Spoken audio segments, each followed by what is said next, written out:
ಮೂರನೇ ಉಪನ್ಯಾಸಕ್ಕೆ ಸ್ವಾಗತ. ಇಲ್ಲಿ 8ನೇ ವಾರದಲ್ಲಿ ನಾವು ನೋಡುತ್ತಿದ್ದೆವು ಸೌಂಡ್ ವೇವ್ ಗಳ ಪ್ರಾಪಗೇಷನ್ ಅನ್ನು ನಿಯಂತ್ರಿಸುವ ಸಮೀಕರಣವನ್ನು, ಮತ್ತು ನಾವು ಸೌಂಡ್ ನ ವೇಗವನ್ನು ಗುರುತಿಸಿದೆವು ಹಾಗೂ ನಾವು ಸೌಂಡ್ ವೇವ್ ಲಾಂಗಿಟ್ಯೂಡನಲ್ ವೇವ್ ನ ಒಂದು ರೂಪ ಎಂದು ಅರಿತೆವು. ಹಾಗಾಗಿ ನಾನು ಇಲ್ಲಿ ತೋರಿಸಿದ್ದೇನೆ. ಈ ಸ್ಲೈಡ್ ನಲ್ಲಿ ಲಾಂಗಿಟ್ಯೂಡನಲ್ ವೇವ್ ಗಳನ್ನು ನಿಮಗೆ ಮತ್ತೊಮ್ಮೆ ನೆನಪಿಸಲು ಇವುಗಳೆಂದರೆ ಎಲ್ಲಿ ಡಿಸ್ಪ್ಲೇಸ್ಮೆಂಟ್ ಮತ್ತು ಪ್ರಾಪಗೇಷನ್ ಒಂದೇ ದಿಕ್ಕಿನಲ್ಲಿರುತ್ತವೆ ಅಥವಾ ಒಂದಕ್ಕೊಂದು ಸಮಾನಾಂತರವಾಗಿರುತ್ತದೆ. ಇನ್ನೂ ಸರಿಯಾಗಿ, ಟ್ರಾನ್ಸ್ವರ್ಸ್ ವೇವ್ ಗೆ ವಿರುದ್ಧವಾಗಿ ಪ್ರಾಪಗೇಷನ್ ನ ದಿಕ್ಕು ಹಾಗೂ ವೈಯಕ್ತಿಕ ಆಸಿಲೇಷನ್ ಗಳು ಕಾರ್ಯನಿರ್ವಹಿಸುವ ದಿಕ್ಕಿನಲ್ಲಿ ಇವುಗಳು ಪರಸ್ಪರ ಲಂಬವಾಗಿವೆ. ನೀವು ಸೌಂಡ್ ವೇವ್ ಗಳನ್ನು ಒಂದು ಡಿಸ್ಟರ್ಬ್ ಆದ ಗಾಳಿಯ ಪಾರ್ಸೆಲ್ ಯಾವುದು ಪ್ರತಿಯಾಗಿ ಮುಂದಿನ ಗಾಳಿಯ ಪಾರ್ಸೆಲ್ ಅನ್ನು ಡಿಸ್ಟರ್ಬ್ ಮಾಡುತ್ತದೆ ಮತ್ತು ಹೀಗೆ ಎಂದು ತಿಳಿಯುತ್ತೀರಿ. ಆದ್ದರಿಂದ ನೀವೊಂದು ಡಿಸ್ಟರ್ಬೆನ್ಸ್ ಉಂಟುಮಾಡುತ್ತೀರಿ. ಇಲ್ಲಿ ನಾನು ಕೇವಲ ನನ್ನ ಕೈಯನ್ನು ಸರಿಸುವುದರಿಂದ ಇದನ್ನು ಮಾಡಬಹುದು ಮತ್ತು ಇದು ಡಿಸ್ಟರ್ಬೆನ್ಸ್ ಅನ್ನು ಮುಂದಿನ ಪಾರ್ಟಿಕಲ್ ಗೆ ಹಸ್ತಾಂತರಿಸುತ್ತದೆ ಮತ್ತು ಅದಕ್ಕೆ ಮುಂದಿನದಕ್ಕೂ ಮತ್ತು ಹೀಗೆ. ಪ್ರಾಪಗೇಷನ್ ಆಫ್ ವೇವ್ ಗಳನ್ನು ನಿಯಂತ್ರಿಸುವ ಸಮೀಕರಣವನ್ನು ನೀಡಲಾಗಿದೆ. ತೂಕವನ್ನು ಇಲ್ಲಿ ನೀಡಲಾಗಿದೆ ಮತ್ತು ಈಟಾ ಡಿಸ್ಪ್ಲೇಸ್ಮೆಂಟ್ ಆಗಿದೆ. ಡಿಸ್ಪ್ಲೇಸ್ಮೆಂಟ್ ನಿಮ್ಮ ಗಾಳಿಯ ಪಾರ್ಸೆಲ್ನದು ಎನ್ನೋಣ ಹಾಗೂ ಇದು ಫಂಕ್ಷನ್ ಆಗಿದೆ ಪೊಸಿಷನ್ ಮತ್ತು ಸಮಯ ಎರಡರದ್ದು. ಬಿ ಬಲ್ಕ್ ಮಾಡ್ಯುಲಸ್ ಆಗಿದೆ ಮತ್ತು ರೋ ಮಾಧ್ಯಮದ ಸಾಂದ್ರತೆಯಾಗಿದೆ. ಇದರಿಂದ ನೀವು ಕೂಡಲೇ ಬರೆಯಬಹುದು ವೆಲಾಸಿಟಿ ಮತ್ತು ಫೇಸ್ ವೆಲಾಸಿಟಿಗೆ ಒಂದು ಈಕ್ವೇಶನ್ ಅನ್ನು. ಇದಾಗಿದೆ square root of b divided by rho. ಮತ್ತು ಸೌಂಡ್ ವೇವ್ ಗಳ ಕೇಸ್ಗಾಗಿ ಹಿಂದೆ ಹೋಗಿ ಐಡಿಯಲ್ ಗ್ಯಾಸ್ ಸಮೀಕರಣಗಳಿಗೆ ಹಾಗೂ ನೀವು ಬದಲಾಯಿಸಬಹುದು ಬಲ್ಕ್ ಮಾಡ್ಯುಲಸ್ ಅನ್ನು ಹಾಗೂ ಕೊನೆಯಲ್ಲಿ ಬರೆಯಿರಿ ಒಂದು ಈಕ್ವೇಶನ್ ಅನ್ನು ಪ್ರೆಷರ್ ನ ಟರ್ಮ್ಸ್ ನಲ್ಲಿ. ಆದ್ದರಿಂದ speed of sound square root of gamma multiplied by p divided by rho. ಈ ಎಲ್ಲದರ ಸಾರಾಂಶವೆಂದರೆ ಒಟ್ಟಾಗಿ ನಾವು ಈಟಾವನ್ನು ಡಿಸ್ಪ್ಲೇಸ್ಮೆಂಟ್ ಆಗಿ ಹೊಂದಿದ್ದೇವೆ ಸಮಯದ ಫಂಕ್ಷನ್ ಆಗಿ ಹಾಗೂ ಇದನ್ನು ನೀಡಲಾಗಿದೆ ಈ ವೇವ್ ಸಮೀಕರಣದ ಸಲ್ಯೂಷನ್ ನಿಂದ. ಹಾಗೂ ನೆನಪಿಡಿ ಈಟಾ ಮತ್ತು ಹೆಚ್ಚುವರಿ ಪ್ರೆಷರ್ ಪಿ ಸಂಬಂಧಪಟ್ಟಿವೆ ಒಂದು ಗ್ರೇಡಿಯಂಟ್ ಡೌ ವೈ ಬೈ ಡೌ ಎಕ್ಸ್ ನಿಂದ. ಆದ್ದರಿಂದಲೇ ನೀವು ಹೆಚ್ಚುವರಿ ಪ್ರೆಷರ್ ಗಾಗಿ ಒಂದು ಈಕ್ವೇಶನ್ ಅನ್ನು ಬರೆಯಬಹುದು. ನಾನು ಹೆಚ್ಚುವರಿ ಪ್ರೆಷರ್ ಎಂದಾಗ ಇದು ವಾತಾವರಣದ ಪ್ರೆಷರ್ ಗಿಂತ ಹೆಚ್ಚು ಅಥವಾ ಕಡಿಮೆಯ ಪ್ರೆಷರ್ ಆಗಿರುತ್ತದೆ ಮತ್ತು ಪುನಃ ಅದು ಈ ಈಕ್ವೇಶನ್ ಅನ್ನು ಹೊಂದಿದೆ. ಅದಾಗಿದೆ ಈ ಕೊಸೈನ್ ಫಂಕ್ಷನ್ ನ ಟರ್ಮ್ಗಳಲ್ಲಿ. ಹಾಗೂ ಬೌಂಡರಿ ಕಂಡೀಷನ್ ಗಳ ಬಗ್ಗೆ ನಾವು ಚರ್ಚಿಸಿದ್ದೇವೆ. ಇಲ್ಲಿ ತೆರೆದ ಕೊನೆಯಲ್ಲಿ ಡಿಸ್ಪ್ಲೇಸ್ಮೆಂಟ್ 0ಗೆ ಸಮಾನವಾಗಿಲ್ಲ, ಆದರೆ ಹೆಚ್ಚುವರಿ ಪ್ರೆಷರ್ 0ಗೆ ಸಮಾನವಾಗಿದೆ ಏಕೆಂದರೆ ತೆರೆದ ಕೊನೆಯಲ್ಲಿ ಪ್ರೆಷರ್ ವಾತಾವರಣದ ಪ್ರೆಷರ್ ನೊಂದಿಗೆ ನಿರಂತರತೆಯಲ್ಲಿರಬೇಕು. ಯಾವುದು ನಿಮ್ಮ ಸಿಲಿಂಡ್ರಿಕಲ್ ದೇಹದ ಹೊರಗೆಯಷ್ಟೇ ಇದೆ. ಆದ್ದರಿಂದ ಈ ಬೌಂಡರಿ ಕಂಡೀಷನ್ ಗಳೊಂದಿಗೆ ನಾವು ಸ್ಟಾಂಡಿಂಗ್ ಮೋಡ್ಗಳ ಪ್ರೋಗ್ರೆಷನ್ ಅಥವಾ ಸಿಸ್ಟಮ್ಯಾಟಿಕ್ ಅನ್ನು ನೋಡಿದೆವು ಇಂತಹ ದೇಹದಲ್ಲಿ. ಹಾಗೂ ಒಬ್ಬರು ವೆಲಾಸಿಟಿಯನ್ನು ಪೊಸಿಷನ್ ಮತ್ತು ಸಮಯದ ಫಂಕ್ಷನ್ ಆಗಿ ನೋಡಬಹುದು ಮತ್ತು ಆಕ್ಸಿಲರೇಷನ್ ಕೂಡ ಇದೆ ಪೊಸಿಷನ್ ಹಾಗೂ ಸಮಯದ ಫಂಕ್ಷನ್ ಆಗಿ ಮತ್ತು ಸಾಂದ್ರತೆಯ ಬದಲಾವಣೆಗಳೂ ಸಹ ಇರುತ್ತದೆ. ಆದ್ದರಿಂದ ಈ ಎಲ್ಲಾ ಕ್ವಾಂಟಿಟಿಗಳು ಸ್ಥಾನ ಮತ್ತು ಸಮಯದ ಫಂಕ್ಷನ್ ಆಗಿ ಬದಲಾಗುತ್ತವೆ ಮತ್ತು ಇಲ್ಲಿ ಪ್ರತಿಯೊಂದು ಕ್ವಾಂಟಿಟಿಗೆ ಸಂಬಂಧಿಸಿದಂತೆ ಒಂದು ಆಂಪ್ಲಿಟ್ಯೂಡ್ ಇದೆ. ನಾವು ಕಲಿತ ಆರಂಭಿಕ ಪಾಠಗಳಿಗೆ ಹಿಂತಿರುಗಿದರೆ ನಾವು ಕಲಿತಿರುವುದೇನೆಂದರೆ energy square of the amplitude ಗೆ ಅನುಗುಣವಾಗಿದೆ. ನೀವು ಇದನ್ನು ನೆನಪಿಟ್ಟುಕೊಂಡಾರೆ ನೀವು ಅರಿಯುತ್ತೀರಿ ಹೇಗಾದರೂ ಇಂಟೆನ್ಸಿಟಿಯು ಈ ಆಂಪ್ಲಿಟ್ಯೂಡ್ ಗಳ ಸ್ಕ್ವೇರ್ ಗೆ ಅನುಗುಣವಾಗಿರಬೇಕು. ಯಾವುದೇ ವೇವ್ಫಾರ್ಮ್ ನ ಸೌಂಡ್ ಇಂಟೆನ್ಸಿಟಿ ಪ್ರತಿ ಯೂನಿಟ್ ಏರಿಯಾಗೆ ಟ್ರಾನ್ಸ್ಮಿಟ್ ಮಾಡಲಾದ ಸರಾಸರಿ ಪವರ್ ಆಗಿದೆ. ಸ್ಪೇಸ್ ನ ಯಾವುದೇ ಪ್ರದೇಶದ ಮೂಲಕ ಇದನ್ನು ನಾನು ನೇರವಾಗಿ ವ್ಯಾಖ್ಯಾನಿಸಿದರೆ ನಾನು ಹೀಗೆ ಹೇಳಬಹುದು ಇಂಟೆನ್ಸಿಟಿ ಆಗಿದೆ ಸರಾಸರಿ ಪವರ್ ಪ್ರತಿ ಯೂನಿಟ್ ಏರಿಯಾ. ಈಗ ಈ ವ್ಯಾಖ್ಯಾನದಿಂದ ನಾನು ಬರೆಯಬಹುದು ಐ ಅನ್ನು ಸರಾಸರಿ ಪಿ ಡಿವೈಡೆಡ್ ಬೈ ಎ ಎಂದು. ಮತ್ತು ಯಾವುದನ್ನು ನಾನು ಹೇಳಬಹುದು ಸರಾಸರಿ ಎನರ್ಜಿ ಟ್ರಾನ್ಸ್ಫರ್ಡ್ ಪ್ರತಿ ಯೂನಿಟ್ ಏರಿಯಾ ಮತ್ತು ಸರಾಸರಿ ಒಟ್ಟು ಎನರ್ಜಿ ಟ್ರಾನ್ಸ್ಫರ್ಡ್ ಪ್ರತಿ ಯೂನಿಟ್ ಏರಿಯಾ. ನೀವು ಖಂಡಿತವಾಗಿಯೂ ಇದನ್ನು ಎರಡು ಭಾಗಗಳಾಗಿ ಮಾಡಬಹುದು. ಕೈನೆಟಿಕ್ ಎನರ್ಜಿ ಟರ್ಮ್ ನಿಂದ ಬರುತ್ತಿರುವ ಎನರ್ಜಿ ಹಾಗೂ ಪೊಟೆನ್ಷಿಯಲ್ ಎನರ್ಜಿ ಟರ್ಮ್ ನಿಂದ ಬರುತ್ತಿರುವ ಎನರ್ಜಿ ಇದನ್ನು ನಾನು ಬರೆಯಬಹುದು ಸರಾಸರಿ ಕೈನೆಟಿಕ್ ಎನರ್ಜಿ ಪ್ರತಿ ಯೂನಿಟ್ ಏರಿಯಾ ಪ್ಲಸ್ ಸರಾಸರಿ ಪೊಟೆನ್ಷಿಯಲ್ ಎನರ್ಜಿ ಪ್ರತಿ ಯೂನಿಟ್ ಏರಿಯಾ. ನಿಮಗೆ ನಾವು ಮಾಡಿದ ಅಭ್ಯಾಸ ನೆನಪಿದ್ದರೆ ಅನ್ನು ಸ್ವಲ್ಪ ಸಮಯದ ಹಿಂದೆ ಮಾಡಿದ್ದು ಇದರಲ್ಲಿ ನಾವು ನೋಡಿದೆವು ಎಷ್ಟು ಎನರ್ಜಿ ಟ್ರಾನ್ಸ್ಮಿಟ್ ಆಗುತ್ತಿದೆ ಎಂದು. ಆದ್ದರಿಂದ ನಾವು ಹೇಳಿದ್ದೆವು ವೇವ್ಫಾರ್ಮ್ನಲ್ಲಿ ವೇವ್ನ ಒಂದು ಸಣ್ಣ ಸೆಗ್ಮೆಂಟ್ ಅನ್ನು ಪರಿಗಣಿಸುತ್ತೀರಿ. ಹಿಂದಿನ ವಾದದಲ್ಲಿ ನಾವೊಂದು ಸ್ಟ್ರಿಂಗ್ ಅನ್ನು ನೋಡಿದ್ದೆವು ಹಾಗೂ ನಮಗೆ ತಿಳಿಯಬೇಕಿತ್ತು ಸ್ಟ್ರಿಂಗ್ ಮೂಲಕ ಪ್ರೊಪಗೇಟ್ ಆಗುತ್ತಿರುವ ವೇವ್ಫಾರ್ಮ್ನಿಂದ ಎಷ್ಟು ಎನರ್ಜಿ ಟ್ರಾನ್ಸ್ಮಿಟ್ ಆಗುತ್ತದೆ ಎಂದು. ಆದ್ದರಿಂದ ಈ ಸಂದರ್ಭದಲ್ಲಿ ನಾವು ಹೇಳಿದ್ದೆವು ನಾವು ಸ್ಟ್ರಿಂಗ್ನ ಒಂದು ಸಣ್ಣ ಸೆಗ್ಮೆಂಟ್ ಅನ್ನು ಪರಿಗಣಿಸುತ್ತೇವೆ ಎಂದು. ನೀವು ಹೇಳಬಹುದು ಈ ಸ್ಟ್ರಿಂಗ್ನ ಸೆಗ್ಮೆಂಟ್ ನ ಉದ್ದ ಡೆಲ್ಟಾ ಎಕ್ಸ್ ಎಂದು. ಹಾಗೂ ನೀವು ನಿಮ್ಮ ಕಣ್ಣುಗಳನ್ನು ಕೇವಲ ಈ ಸಣ್ಣ ಸೆಗ್ಮೆಂಟ್ ಡೆಲ್ಟಾ ಎಕ್ಸ್ ಮೇಲೆ ಫೋಕಸ್ ಮಾಡಿದರೆ ಈ segment up and down oscillation ಬಿಟ್ಟು ಬೇರೇನನ್ನೂ ಮಾಡುತ್ತಿಲ್ಲ. ಇದು ಕೇವಲ ಸಿಂಪಲ್ ಹಾರ್ಮೋನಿಕ್ ಮೋಷನ್ ಅನ್ನು ನಿರ್ವಹಿಸುತ್ತಿದೆ. ಮತ್ತು ಹಲವಾರು ವಾರಗಳ ಹಿಂದೆ ಅಧ್ಯಯನದಿಂದಾಗಿ ನಮಗೆ ಸಿಂಪಲ್ ಹಾರ್ಮೋನಿಕ್ ಆಸಿಲೇಟರ್ ನ ಎನರ್ಜಿ ಏನೆಂದು ತಿಳಿದಿದೆ. ಆದ್ದರಿಂದ ನಾವು ಮಾಡಬೇಕಾಗಿರುವುದು ಕೇವಲ ಎನರ್ಜಿಯ ಈಕ್ವೇಶನ್ ಅನ್ನು ಹಾಕಿ ಫಲಿತಾಂಶವನ್ನು ಕಂಪ್ಯೂಟ್ ಮಾಡುವುದು. ಈಗ ಇದನ್ನು ಭಾಷಾಂತರಿಸೋಣ. ನಮ್ಮ ಕೇಸ್ಗಾಗಿ ಒಂದು ತಂತ್ರವನ್ನು ಇಲ್ಲಿ ನನ್ನ ಬಳಿ ಇದೆ. ಒಂದು ಅನಿಲದ ಭಾಗಶಃ ಸಣ್ಣ ಪಾರ್ಸೆಲ್ ಬಹುಶಃ ನಾನು ಈಗ ಪರಿಗಣಿಸುತ್ತೇನೆ ಈ ಪಾರ್ಸೆಲ್ನ ಇನ್ನೂ ಸಣ್ಣ ಸ್ಟ್ರಿಪ್ ಅನ್ನು. ಇದನ್ನು ನಾನು ಕರೆಯುತ್ತೇನೆ ಆ ಟರ್ಮ್ ಅನ್ನು ಸ್ಟೇಟ್ ಮಾಡಿ ಸಣ್ಣ ಸ್ಟ್ರಿಪ್ನ ಉದ್ದ ಆಗಿದೆ ಡೆಲ್ಟಾ ಎಕ್ಸ್. ಆದ್ದರಿಂದ ನಾವು ಈಗ ಪರಿಗಣಿಸೋಣ ಉದ್ದ ಡೆಲ್ಟಾ ಎಕ್ಸ್ ಇರುವ ಈ ಸಣ್ಣ ಸ್ಟ್ರಿಪ್ನ ಚಲನೆಯನ್ನು. ನನಗೆ ಕೈನೆಟಿಕ್ ಎನರ್ಜಿ ಕಂಪ್ಯೂಟ್ ಮಾಡಬೇಕಾಗಿರುವುದರಿಂದ ನಾನು ನೇರವಾಗಿ y ಡಾಟ್ ಅದಾಗಿದೆ ಡೌ y ಬೈ ಡೌ t ಇದನ್ನು ಈ ರೂಪದಲ್ಲಿ ಬರೆಯಬಹುದು ಎಂದು ಸ್ಟೇಟ್ ಮಾಡುತ್ತೇನೆ.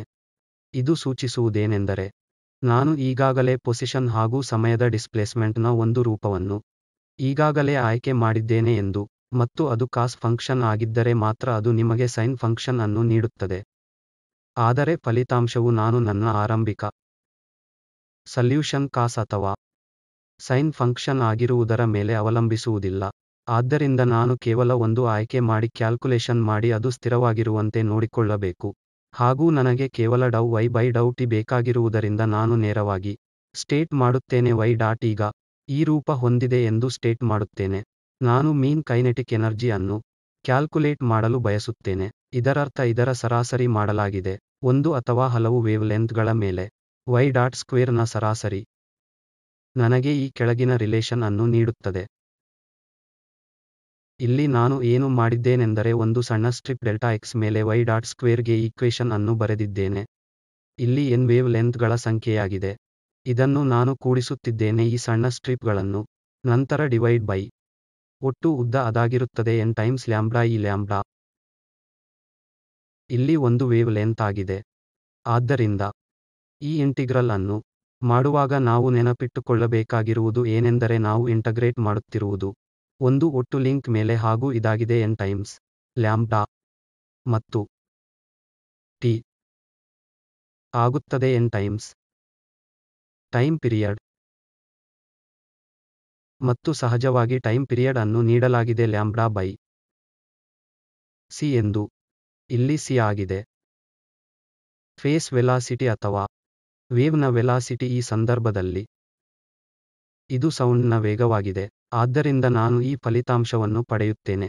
ಇಂಟಗ್ರೇಟ್ ಮಾಡುವ ಮೂಲಕ ಇಂಟಿಗ್ರಲ್ ಮಾಡುವುದು ಕಷ್ಟವೇನಲ್ಲ. ಇದೊಂದು sine square theta D theta ವಿಧದ ಇಂಟಿಗ್ರಲ್ ಆಗಿದೆ. ನಾನು ಬರೆಯಬಹುದು ಕೈನೆಟಿಕ್ ಎನರ್ಜಿಯ ಸರಾಸರಿ ಮೌಲ್ಯವನ್ನು. ನನ್ನ ಬಳಿ ಲೆಫ್ಟ್ ಹ್ಯಾಂಡ್ ಸೈಡ್ನಲ್ಲಿ ಇರುವ ಈ ಕ್ವಾಂಟಿಟಿ ಅನ್ನು ಸರಿಯಾಗಿ ಕೈನೆಟಿಕ್ ಎನರ್ಜಿ ಡೆನ್ಸಿಟಿ ಎಂದು ಕರೆಯಬೇಕಾಗಿದೆ. ಆದ್ದರಿಂದ ಮುಂದಿನ ಭಾಗವೇನೆಂದರೆ ನಾನು ಕ್ಯಾಲ್ಕುಲೇಟ್ ಮಾಡಬೇಕಾಗಿದೆ ಸರಾಸರಿ ಪೊಟೆನ್ಷಿಯಲ್ ಎನರ್ಜಿ ಡೆನ್ಸಿಟಿ ಅನ್ನು. ಇಲ್ಲಿ ಪೊಟೆನ್ಷಿಯಲ್ ಎನರ್ಜಿ ಎಂದರೆ ಸೌಂಡ್ ವೇವ್ಗಳಲ್ಲಿ ಎಡಿಯಾಬ್ಯಾಟಿಕ್ ಬದಲಾವಣೆಯ ಸಂದರ್ಭದಲ್ಲಿ ಅನಿಲದ ಸ್ಥಿರ ದ್ರವ್ಯರಾಶಿಯ ಮೇಲೆ ಮಾಡಲಾದ ಕಾರ್ಯವಾಗಿದೆ. ಆದ್ದರಿಂದ ಈ ಕ್ವಾಂಟಿಟಿ ಅನ್ನು ಮೈನಸ್ ಇಂಟಿಗ್ರಲ್ ಓವರ್ ಪಿಡಿವಿ ಎಂದು ಬರೆಯಬಹುದು. ಆದ್ದರಿಂದ ಪಿಡಿವಿ ಎಂಬುದು ಸಹಜವಾಗಿ ಅನಿಲದಿಂದ ಮಾಡಲಾದ ಕಾರ್ಯದ ಈಕ್ವೇಶನ್ ಆಗಿದೆ, ಮತ್ತು ನೀವಿಲ್ಲಿ ನೋಡುತ್ತಿರುವ ನೆಗೆಟಿವ್ ಚಿಹ್ನೆ ನಿಮಗೆ ಒತ್ತಡ ಹೆಚ್ಚಾದರೆ ವಾಲ್ಯೂಮ್ ಕಡಿಮೆಯಾಗುತ್ತದೆ ಎಂದು ಹೇಳಬೇಕು, ಅಥವಾ ವಾಲ್ಯೂಮ್ ಹೆಚ್ಚುತ್ತದೆ ಒತ್ತಡ ಕಡಿಮೆಯಾಗುತ್ತದೆ. ಇಲ್ಲಿ ಒಂದು ವಿಲೋಮ ಸಂಬಂಧವು ಇರುತ್ತದೆ ಪ್ರೆಷರ್ ಮತ್ತು ವಾಲ್ಯೂಮ್ ನಡುವೆ. ಆದ್ದರಿಂದ ಈ ನೆಗೆಟಿವ್ ಚಿಹ್ನೆ ಮೂಲತಃ ಸೂಚಿಸುವುದು ಈ ರೀತಿಯ ವಿಲೋಮ ಸಂಬಂಧವನ್ನು. ಆದ್ದರಿಂದ ಅಡಿಯಾಬ್ಯಾಟಿಕ್ ಪ್ರಕ್ರಿಯೆಯಿಂದ ಮಾಡಿದ ಕೆಲಸವನ್ನು ನೋಡುವ ಮೂಲಕ ನಾವು ಆವರೇಜ್ ಪೊಟೆನ್ಷಿಯಲ್ ಎನರ್ಜಿ ಅನ್ನು ಕ್ಯಾಲ್ಕುಲೇಟ್ ಮಾಡಬಹುದಾದರೂ ಇದನ್ನು ಈ ಇಂಟಿಗ್ರಲ್ ನಿಂದ ನೀಡಲಾಗಿದೆ. ಪ್ರೆಷರ್ ಇಂಟಿಗ್ರೇಟೆಡ್ ಓವರ್ ವಾಲ್ಯೂಮ್ ಅದರ ಉದ್ದದ ಹೋಲ್ ಆಗಿದೆ. ಆದ್ದರಿಂದ ಬದಲಾಗಿ ನಾವು ಕಲಿತಿದ್ದನ್ನು ಉಪಯೋಗಿಸುವುದು ಹೆಚ್ಚು ಸರಳವಾಗಿರುತ್ತದೆ. ನಾವೊಂದು ಸಿಂಪಲ್ ಹಾರ್ಮೋನಿಕ್ ಆಸಿಲೇಟರ್ ಅನ್ನು ನೋಡಿದಾಗ, ಆದ್ದರಿಂದ ಇದರ ಒಂದು ಫಲಿತಾಂಶ ಏನಾಗಿತ್ತೆಂದರೆ ಈ ಆವರೇಜ್ ಕೈನೆಟಿಕ್ ಎನರ್ಜಿ ಮತ್ತು ಆವರೇಜ್ ಪೊಟೆನ್ಷಿಯಲ್ ಎನರ್ಜಿ ನಿಖರವಾಗಿ ಒಂದಕ್ಕೊಂದು ಸಮಾನವಾಗಿದ್ದವು. ಆದ್ದರಿಂದ ಎಲ್ಲಿ ಒಂದೇ ಸೈಕಲ್ನಲ್ಲಿ ಕೈನೆಟಿಕ್ ಎನರ್ಜಿ ಹಾಗೂ ಪೊಟೆನ್ಷಿಯಲ್ ಎನರ್ಜಿ ಗಳ ಸರಾಸರಿ ಮಾಡಲಾಗಿತ್ತು. ನಾವು ಈ ಅಂಶ ಆವರೇಜ್ ಪೊಟೆನ್ಷಿಯಲ್ ಎನರ್ಜಿ ಓವರ್ ಒಂದು cycle is equal to average kinetic energy over ಒಂದು ಸೈಕಲ್ ಅನ್ನು ಬಳಸಿದರೆ ನಾವು ಈಗಾಗಲೇ ಸರಾಸರಿ ಕೈನೆಟಿಕ್ ಎನರ್ಜಿಯ ಫಲಿತಾಂಶವನ್ನು ಕಾಲ್ಕುಲೇಟ್ ಮಾಡಿದ್ದೇವೆ. ಈಗ ನಾವು ಕೇವಲ ರೆಸ್ಟೆಟ್ ಮಾಡಬೇಕಿದೆ ಇದೇ ಫಲಿತಾಂಶವನ್ನು, ಎಂದರೆ ಆವರೇಜ್ ಪೊಟೆನ್ಷಿಯಲ್ ಎನರ್ಜಿ ಈಕ್ವಲ್ ಆಗಿದೆ ನಾವು ಈಗಾಗಲೇ ಕ್ಯಾಲ್ಕುಲೇಟ್ ಮಾಡಿದ್ದಕ್ಕೆ. ಆದ್ದರಿಂದ ಆವರೇಜ್ ಪೊಟೆನ್ಷಿಯಲ್ ಎನರ್ಜಿ ಅನ್ನು ಮರು ಕ್ಯಾಲ್ಕುಲೇಟ್ ಮಾಡುವ ಬದಲು ನಾನು ಈ ಫಲಿತಾಂಶವನ್ನೇ ಬಳಸಿ ಮುಂದೆ ಸಾಗಿ ಸರಾಸರಿ ಎನರ್ಜಿ ಡೆನ್ಸಿಟಿ ಅನ್ನು ಕ್ಯಾಲ್ಕುಲೇಟ್ ಮಾಡಬಹುದು. ಇಲ್ಲಿ ಈ ಎರಡು ಈಕ್ವಲ್ ಆಗಿವೆ 1/4 times rho into y max dot ಸ್ಕ್ವೇರ್ಗೆ, ಮತ್ತು ಈ ಈಕ್ವೇಶನ್ ಅನ್ನು ನಾವು ಬರೆಯಬಹುದು ಸ್ವತಃ ಆಂಪ್ಲಿಟ್ಯೂಡ್ ಮತ್ತು ಡಿಸ್ಪ್ಲೇಸ್ಮೆಂಟ್ನ ಟರ್ಮ್ಗಳಲ್ಲಿ, ಹಾಗೂ ಈ ಸಂದರ್ಭದಲ್ಲಿ ಇವೆಲ್ಲವೂ ಆಗುತ್ತದೆ 1/4 into rho into omega square into y Max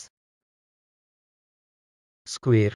kinetic ಹಾಗೂ ಪೊಟೆನ್ಷಿಯಲ್ ಎನರ್ಜಿ ನಿಖರವಾಗಿ ಸಮಾನವಾಗಿರುವುದರಿಂದ ಒಟ್ಟು ಎನರ್ಜಿಯು ಆಗಿರುತ್ತದೆ ಯಾವುದಾದರೂ ಒಂದರ ದುಪ್ಪಟ್ಟು. ಆದ್ದರಿಂದ ನಾನಿದನ್ನು 2 ಟೈಮ್ಸ್ ಸರಾಸರಿ ಮಾಡಲಾದ ಕೈನೆಟಿಕ್ ಎನರ್ಜಿಯಾಗಿ ತೆಗೆದುಕೊಳ್ಳುತ್ತೇನೆ.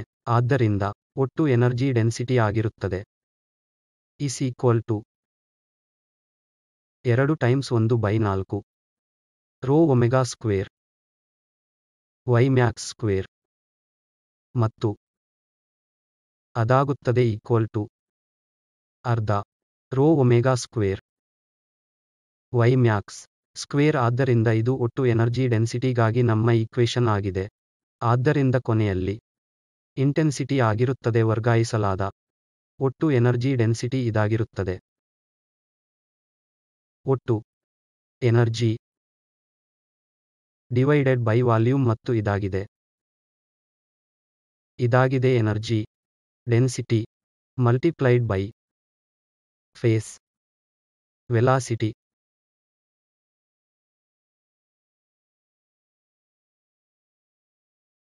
ಮತ್ತು ಈ ಕ್ವಾಂಟಿಟಿ ನಿಮಗೆ ನೆನಪಿಸುತ್ತೇನೆ ಆಗಿದೆ ಎನರ್ಜಿ ಡೆನ್ಸಿಟಿ.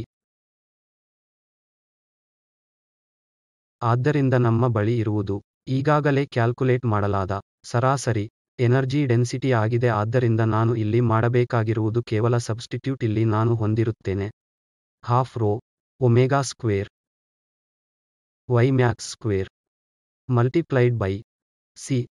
ಇದು ಫೇಸ್ ವೆಲಾಸಿಟಿ ಆಗಿದೆ. ಇದು ನನಗೆ ನೀಡುತ್ತದೆ ಇಂಟೆನ್ಸಿಟಿಯ ಈಕ್ವೇಶನ್ ಅನ್ನು. ಈಗ ನಾವು ಈ ಮಾಹಿತಿಗಳನ್ನು ಒಟ್ಟು ಮಾಡೋಣ. ಇಲ್ಲಿ ಮೊದಲನೆಯದೇನೆಂದರೆ ಸೌಂಡ್ನ ಇಂಟೆನ್ಸಿಟಿ ನೇರವಾಗಿ ಅನುಗುಣವಾಗಿದೆ ಡೆನ್ಸಿಟಿಗೆ. ಇದು ಸ್ಪಷ್ಟವಾಗಿ ಹೇಳುವುದೇನೆಂದರೆ ಮಾಧ್ಯಮ ಎಷ್ಟು ದಟ್ಟವಾಗಿರುತ್ತದೆಯೋ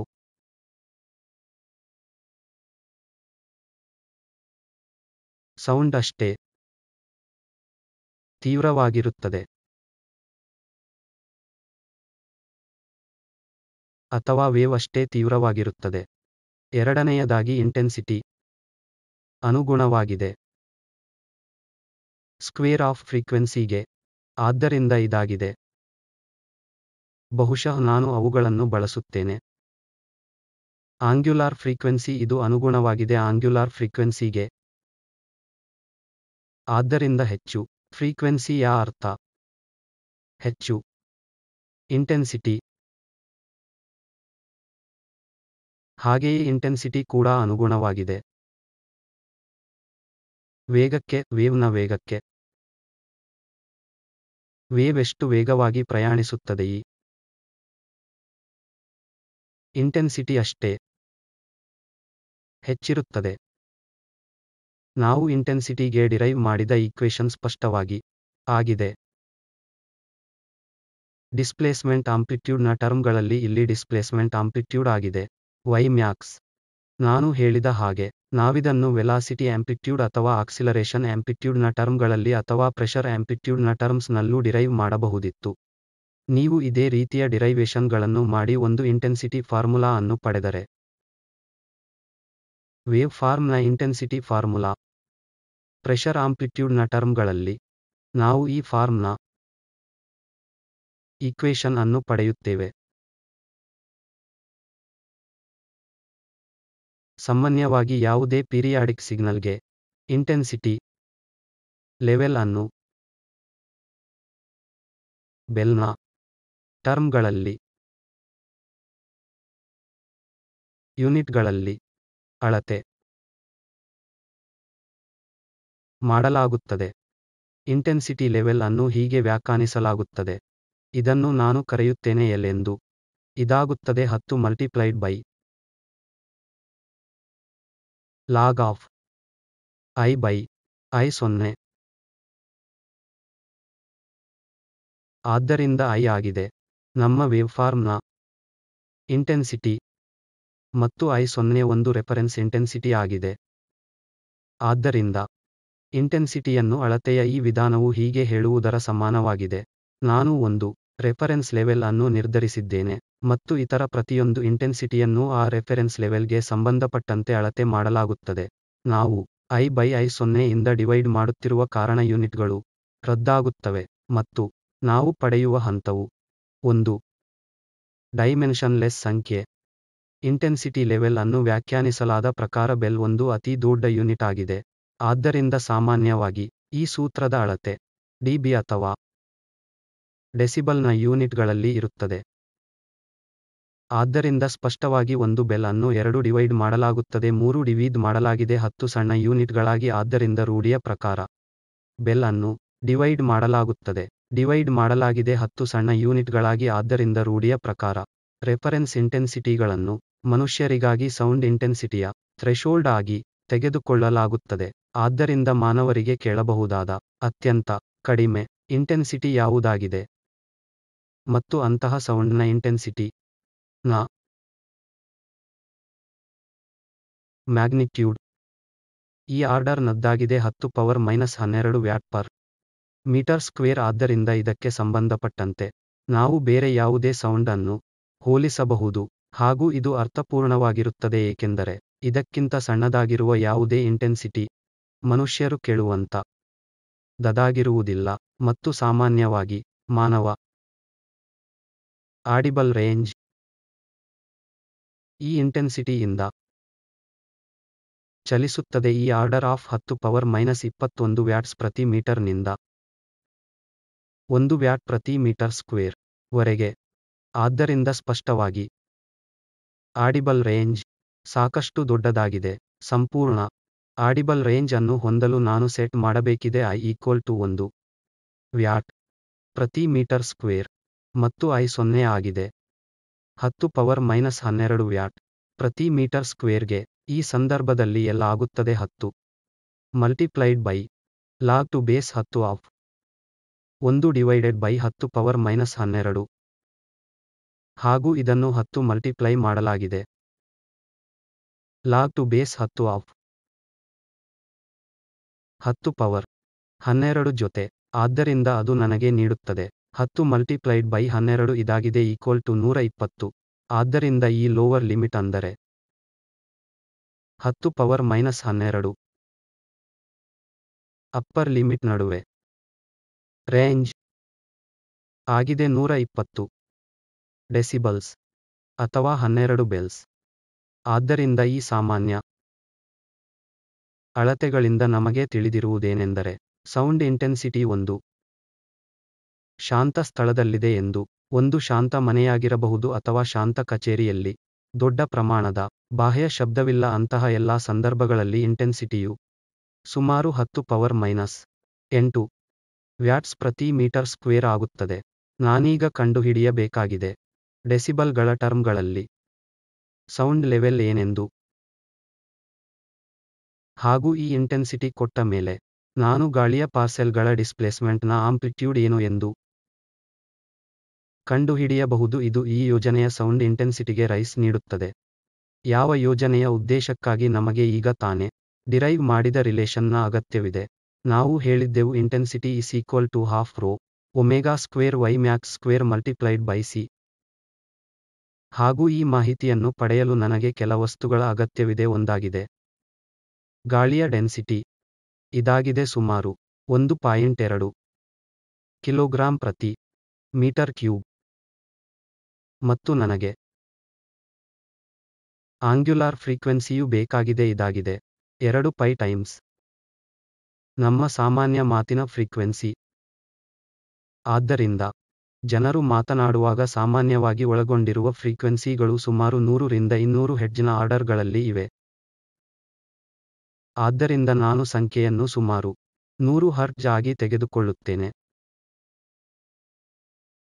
ಮತ್ತು ಸಿ ಸಹಜವಾಗಿ ಸೌಂಡ್ನ ವೇಗವಾಗಿದೆ. ಸುಮಾರು 332 ಮೀಟರ್ ಪ್ರತಿ ಸೆಕೆಂಡ್.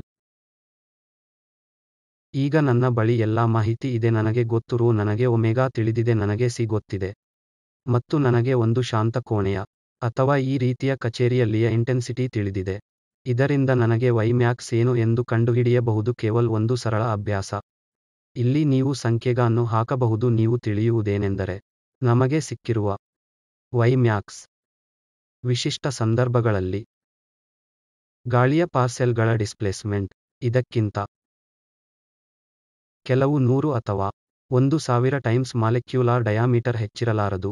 ಹಾಗೂ ಒಂದು ಶಾಂತ ಕೋಣೆ ಅಥವಾ ಕಚೇರಿಯ ಇಂಟೆನ್ಸಿಟಿ ಕೊಟ್ಟ ಮೇಲೆ ಸೌಂಡ್ ಲೆವೆಲ್ ಏನು ಎಂದು ಕ್ಯಾಲ್ಕುಲೇಟ್ ಮಾಡೋಣ. ಇದಕ್ಕಾಗಿ ನಮಗೆ ತಿಳಿಯಬೇಕಾಗಿದೆ ಈ ಸೂತ್ರ ಲಾಗ್ ಟು ಬೇಸ್ 10 ಮತ್ತು ನಾನು ಯೋಚಿಸಿರುವ ಇಂಟೆನ್ಸಿಟಿ ಆಗಿದೆ 10⁻8 ಡಿವೈಡೆಡ್ ಬೈ 10⁻12 ಡಿಬಿ. ಆದ್ದರಿಂದ ಇದಾಗುತ್ತದೆ 10. ಹಾಗೂ ಖಂಡಿತವಾಗಿಯೂ ಇದಾಗಿದೆ ಲಾಗ್ ಬೇಸ್ 10 10⁻10⁻+4 ಹಾಗೂ ಇದಾಗಿದೆ ಸುಮಾರು 40 ಡೆಸಿಬೆಲ್ಸ್. ಆದ್ದರಿಂದ ಒಂದು ಅತಿಯಾದ ಬಾಹ್ಯ ಶಬ್ದ ಇರದ ಸ್ಥಳದಲ್ಲಿ ಕೇವಲ ಕೆಲ ಜನರು ಮಾತನಾಡುತ್ತಿರುವಲ್ಲಿ ನೀವು ನಿರೀಕ್ಷಿಸಬಹುದು ಸೌಂಡ್ ಲೆವೆಲ್ಗಳನ್ನು ಈ ರೇಂಜ್ನಲ್ಲಿರಲು ಸುಮಾರು 40 ಇಂದ 50 ಡೆಸಿಬಲ್ಗಳ ಮಧ್ಯೆ. ಒಂದು ಶಾಂತ ಮನೆ ಅಥವಾ ಕಚೇರಿಯಲ್ಲಿ ಎಂದು ನಾನು ಹೇಳುತ್ತೇನೆ. ಮತ್ತು ನಿಮಗೆ ದೊರೆಯುವ ಈ ರೀತಿಯ ಶಬ್ದವು ಒಂದು ಸ್ಟೇಡಿಯಂನಲ್ಲಿ ಇದರ ಆರ್ಡರ್ ಆಗಿರುತ್ತದೆ ಸುಮಾರು 90 ಇಂದ 100 ಡೆಸಿಬಲ್ಗಳು. ಒಂದು ಸ್ಟೇಡಿಯಂನಲ್ಲಿ ಇದು ಅನುಗುಣವಾಗಿರುತ್ತದೆ ಈ ಇಂಟೆನ್ಸಿಟಿ ಲೆವೆಲ್ಗೆ ಸುಮಾರು 10⁻³ ಇಂದ 10⁻² ವ್ಯಾಟ್ ಪ್ರತಿ ಮೀಟರ್ ಸ್ಕ್ವೇರ್ಗೆ. ಈಗ ನಮ್ಮ ಬಳಿ ಶಾಂತ ಕೋಣೆ ಅಥವಾ ಕಚೇರಿಗಾಗಿ ಒಂದು ಸಂಖ್ಯೆಯ ಇಂಟೆನ್ಸಿಟಿ ಲೆವೆಲ್ ಇರುವ ಕಾರಣ ಇಲ್ಲಿ ನಾನು ಒಬ್ಬನೇ ಮಾತನಾಡುತ್ತಿದ್ದೇನೆ. ಆದ್ದರಿಂದ ಇದು ಸರಿಯೋ ಅಲ್ಲವೋ ಎಂದು ಚೆಕ್ ಮಾಡಲು ನಾನು ತೆರೆದಿದ್ದೇನೆ. ಉದಾಹರಣೆಗೆ ಒಂದು ಆಂಡ್ರಾಯ್ಡ್ ಆಪ್ ಅನ್ನು ಇದು ನೇರವಾಗಿ ಸೌಂಡ್ ಲೆವೆಲ್ ಅನ್ನು ಅಳತೆ ಮಾಡಿ ನಿಮಗೆ ಹೇಳುತ್ತದೆ. ಉದಾಹರಣೆಗೆ ಇಂತಹ ಒಂದು ಸ್ಥಳಕ್ಕಾಗಿ ಇದನ್ನು ಅಳತೆ ಮಾಡಲಾಗುತ್ತದೆ ಸುಮಾರು 49 ಡೆಸಿಬಲ್ಗಳಾಗಿ. ನೀವು ನೋಡಬಹುದು ಈ ಸಂಖ್ಯೆಯು 40 ಮತ್ತು 50 ನಡುವೆ ಇರುತ್ತದೆ ಬಾಹ್ಯ ಶಬ್ದವಿಲ್ಲದ ಒಂದು ವಿಶಿಷ್ಟ ಜಾಗದಲ್ಲಿ. ಮುಂದಿನ ಮಾಡ್ಯೂಲ್ನಲ್ಲಿ ನಾವು ಮಾಡೋಣ ಸೌಂಡ್ ವೇವ್ ಹಾಗೂ ಹಿಂದೆ ಕಲಿತ ಎಲ್ಲದಕ್ಕೂ ಸಂಬಂಧಿಸಿದ ಪ್ರಶ್ನೆಗಳನ್ನು